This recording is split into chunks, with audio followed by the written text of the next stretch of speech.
A teaser and trailer were released for the new Hulu, Disney Plus, and FX series Shōgun, the upcoming American 10-episode limited series set to debut in February of next year. The show has been on my radar for some time, and it is one of my most anticipated shows of 2024. Before the trailer dropped about a few weeks ago, the studio released some still images in July, teasing some of the glorious details of the costumes by series costume designer Carlos Rosario and prop maker Dean Eilertson. In this video, we're going to preview and break down the costumes featured in the trailer, teaser, and still images, and see if we can make sense of it all. Now, just a warning, I'm not a historian, just a big fan of history. Also, there will be some small spoilers about the book and the show just to give you the framework, and I will likely butcher some of the Japanese names and objects, so please be patient with me as I am Canadian. To start, let's have some context. Shōgun is based on the 1975 novel of the same name by British author and screenwriter James Clavell. A major bestseller, by 1990 the book had sold 15 million copies worldwide. Set in 17th century Japan, it tells the story of a shipwrecked English navigator based on William Adams, who in 1600 was the first Englishman to reach Japan. My father was a huge lover of Clavell's works, and as a kid, my family sat down to watch and devour the 1980 5-part miniseries Shōgun, for which Clavell was the producer. As a preteen, imagine my horror and fascination learning about seppuku, a form of ritual suicide. The 80s series starred Japanese actress Yoko Shimada, American actor Richard Chamberlain, who would go on to even greater heights with the Thornbirds, and celebrated Japanese actor Toshiro Mifune, best known for his roles in Kurosawa's critically acclaimed pictures. A fun fact is that Star Wars creator George Lucas was heavily inspired by Kurosawa while in college, most notably The Hidden Fortress, when creating his space western. Rumor has it that Lucas had originally wanted to cast Toshiro Mifune as Darth Vader. However, Mifune's daughter said in a 2015 interview, "I heard from my father that he was offered the role of Obi-Wan Kenobi, but he was concerned about how the film would look and that would cheapen the image of the samurai, of which George Lucas had based a lot of the character and fighting style." The 80s series also featured a large supporting cast of critically acclaimed actors. To date, it is the only American television production to be filmed on location entirely in Japan. The costumes for the 80s miniseries were designed by Shin Nishida, who went on to win an Emmy in 1981 for Outstanding Costume Design for a Series. This is sort of an anomaly because the designer appeared to never work again and has no online presence. Now back to the topic at hand, to this current adaptation of Shōgun, created for television by Rachel Kondo and Justin Marks, with Mark serving as showrunner. I'm going off of my memory, but the show as depicted in the new Shōgun series appears to be much darker than the 1980s version, as digital color grading wasn't possible back then. My initial reaction is that the show aims to be as historically accurate as possible. In fact, I can't imagine how much research was involved with both the writers and the creative team. I'm just beginning to dig in, but I hope by the time the show airs in February, I will be able to break things down for you a little bit better. According to FX, Shōgun features a highly decorated Japanese cast, unprecedented for an American production. The most notable cast member is Japanese actor and martial artist Hiroyuki Sanada, who plays Lord Yoshi Toranaga, a daimyo or feudal lord. The FX show notes that Toranaga is fighting for his life as his enemies on the Council of Regents unite against him when a mysterious European ship is found marooned in a nearby fishing village. Sanada was featured prominently in Season 2 of HBO's Westworld as a host in the Shōgun world. Sanada's character Musashi, A ronin, or a lordless samurai, the story is loosely based on the life of Musashi Miyamoto, who lived between the late 16th and early 17th century. Again, the movie stars Toshiro Mifune, who Westworld showrunner Jonathan Nolan states is his favorite movie star of all time. Now, I might need a conspiracy board to show you all of the connections. To add a bigger twist, the Shōgun host in both Westworld and Sanada's character in the Shōgun series are thought to be based upon Tokugawa Ieyasu, the first shogun of the Tokugawa shogunate of Japan, which ruled from 1603 until the Meiji Restoration in 1868. The three hollyhock crest belonging to the Tokugawa family is represented throughout the FX trailer on Lord Yoshi Toranaga's vest, a jinbaori, or Japanese surcoat. According to the Met, a high-ranking samurai would have worn a jinbaori like this over his armor for protection against the elements and as a display of his status and his mon. Now here's an example of a 17th century jinbaori in near mint condition that's made of silk, felt, metallic thread, wood, lacquer, and it's from the Met Museum. According to IMDb, in the 80s miniseries, they depicted different clans with uniform colored kimono and hakama so that Western audiences could differentiate between the clans. In feudal Japan, no such uniform colors were used. I will hopefully learn more about the approach of the 2024 Shōgun design when I speak to costume designer Carlos Rosario closer to the air date. Featured on the Shōgun poster, Toranaga is dressed in a gusuku, a complete set of armor. In accordance with his station, Toranaga's kabuto is adorned with intricate decorations and features a corresponding faceplate known as a mengu. The ornamental piece at the front is a mayadate.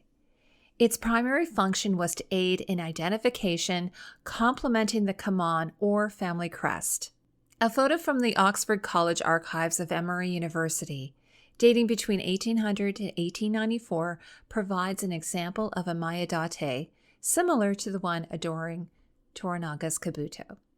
Although the character of Toranaga is receiving considerable attention, it's important to note that in the book at least, the protagonist and hero of the story is John Blackthorne, portrayed by British actor Cosmo Jarvis. The story unfolds through his perspective. While I'm not familiar with Jarvis's body of work, I did see his performance in the very impressive 2016 film Lady Macbeth, which Florence Pugh starred in.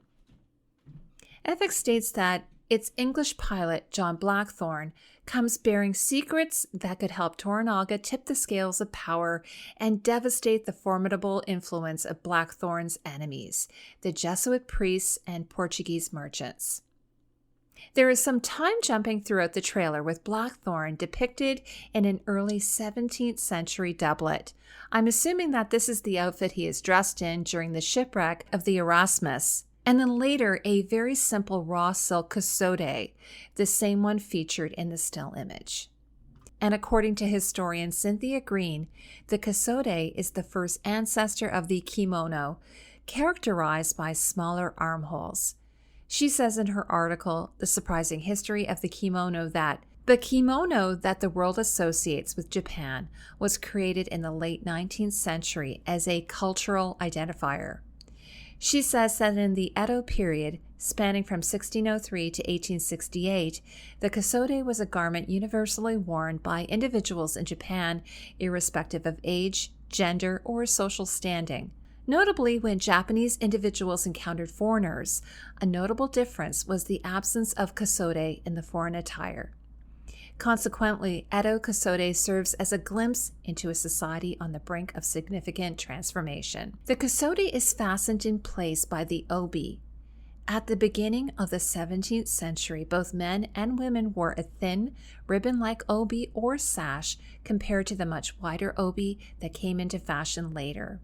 According to FX, Lady Tota Mariko is a mysterious Christian noblewoman and the last of a disgraced lineage who grapples with balancing her allegiance to Blackthorne, her faith, and her duty to her deceased father amid the tumultuous political environment. Mariko is portrayed by New Zealand actress and singer Anna Sawai. I recently caught her in the Apple Plus series Monarch: Legacy of Monsters. Mariko is seen throughout the teaser and trailer dressed in a kasode, sometimes in multiple layers. The fabric of her costumes often depicts beautiful patterns and motifs and in rich colors, but more often in white or soft gray.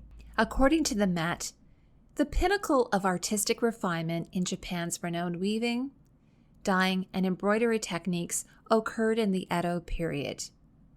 Sumptuous kimonos, characterized by their intricate craftsmanship, were predominantly tailored for the elite members of the ruling military class, each garment being individually crafted. There's one scene where Mariko is rushing into a temple dressed in a white outer robe called an uchikake, which the Met refers to as a lined silk robe with a wadded or padded hem worn over another garment without a sash, usually for formal occasions. During an exterior fight scene, Mariko is brandishing a weapon called a naginata, a long-bladed pole.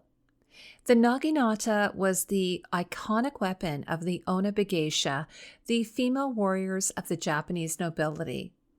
This example of a naginata is from the Tokyo National Museum, and it dates to 1503.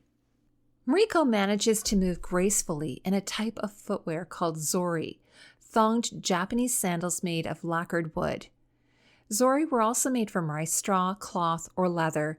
The zori are worn with tabby split-toe socks. Mariko is frequently seen wearing a crucifix around her neck because she converted to Catholicism thanks to the efforts of Jesuit missionaries working in Japan. Kashigi Omi is the young leader and local samurai of the fishing village where Blackthorn's ship was found. The kabuto of Omi and the samurai are embellished with the moon symbol. Ornamental kawari kabuto, meaning strange helmet, often had figures of animals or various other objects mounted on top of them. In one main reveal on the beach, Omi is dressed in his full kit of samurai armor.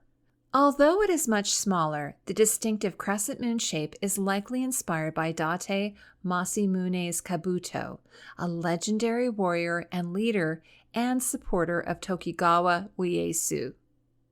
In the same scene are ashigaru, foot soldiers who served the samurai class during feudal Japan. Adorned in distinctive jingaza, these conical hats were crafted from materials such as iron, copper, wood, paper, bamboo, or leather. The jingaza typically featured crests, such as this ginkgo leaf emblem, a symbol of longevity. The Tokugawa clan was said to have used the crest of this deciduous tree's leaves before adopting the hollyhock. Additionally, the ashigaru are armed with Japanese matchlocks, a firearm that found its way to Japan through the Portuguese Empire in 1543. There's one scene in the trailer where an off-duty Kashigi Omi appears to be with Kiku, an oirun, or high-ranking courtesan dressed in a gorgeous red uchikake with gold accents. During the Edo period, an oirun's outfit consisted of a number of layered kimono. The outermost kimono would usually be a heavily decorated silk brocade uchikake featuring elaborate, traditional, and auspicious designs, such as dragons, butterflies, arabesque rondels, pine, plum, and bamboo, woven and embroidered in heavy gold and silver thread. One of the show's antagonists is Kashigi Yabushige, or Yabu for short. He is said to appear loyal to Lord Yoshi Toranaga, while in reality, Yabu, a daimyo of his own territory, is only loyal to himself. In the trailer, he has one of the most fun outfits with a jinbaori featuring a feather detail on the shoulders and upper back. The feathers might seem like an odd addition to his costume, but here is an example of a jinbaori decorated with pheasant and duck feathers that's dated to the late 16th century from the British Museum. The design on the back of this one, perhaps surprisingly, is an archery target. In the trailer, there's a misty moment when what appears to be the feudal lords Yabu and Toranaga meet in the woods for what I imagine is a big boss battle. Yabu, the daimyo on the left, dons a seriously tall helmet. Check out a similar, though not as fancy, helmet from the late 16th to early 17th century from an auction at Sotheby's. At one point in the trailer, we see a stage performance called No, a major form of classical Japanese dance drama that has been performed since the 14th century. It differs from kabuki in that it uses face masks instead of face paint. Like in the Greek and Roman theater and Shakespeare's theater in England, the roles of both male and female characters are played by male performers. During the Tokugawa period, the elaborate robes given to the actors by noblemen and samurai in the Muromachi period were developed as costumes. One of the actors is wearing a no mask of a young woman, like this example from the 18th to 19th century from the Minneapolis Institute of Art. Now, I'm really looking forward to chatting with costume designer Carlos Rosario when the show is released in February, so stay locked into this channel as I will bring you more insights into the design and what is sure to be an epic series. Thank you for spending time with me. I'll see you all in the next video.